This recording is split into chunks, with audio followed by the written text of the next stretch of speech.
all good people are asleep and dreaming. For most of Western history, men had two options for access to sex: hire a prostitute or get married. Those two were never mutually exclusive, but point being, casual sex was hard to come by. Today, things are very different.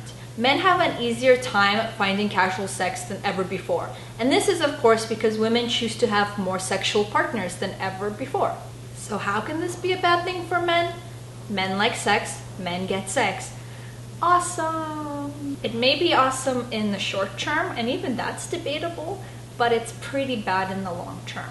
When women used to wait till marriage, men had a strong incentive to be marriageable. This meant having the qualities of a person with who a good woman would want to pair bond. Clean, sharp, fit, reliable, assertive, attentive, productive. The sexual market was incredibly competitive, and by having to cater to women's preferences, men had to become the best versions of themselves. So what happens when there's a mass willingness from females to gratify males' short-term sexual wants?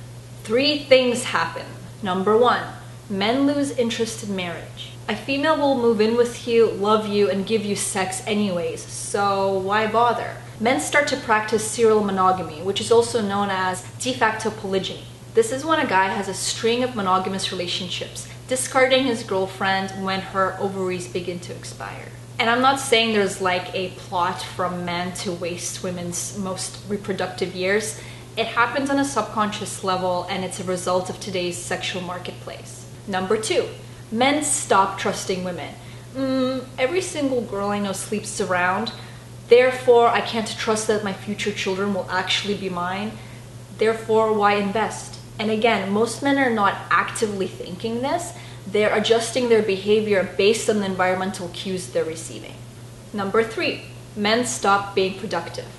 It's easy for a man to support only himself, so that's what he does. He dumps his productivity in the toilet, sits around smoking weed and watching Netflix. Why not? His girlfriend sleeps with him and loves him anyways. Now add welfare on top of all that, and it starts to go a little like this. Why not have kids with multiple women? If you can't take care of them, the state will.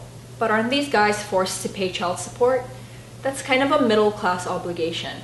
How can a guy pay child support if he's on welfare himself? Okay, but what about the guys that can pay? Well, child support is a pretty shitty motivator because incentives are much stronger than threats.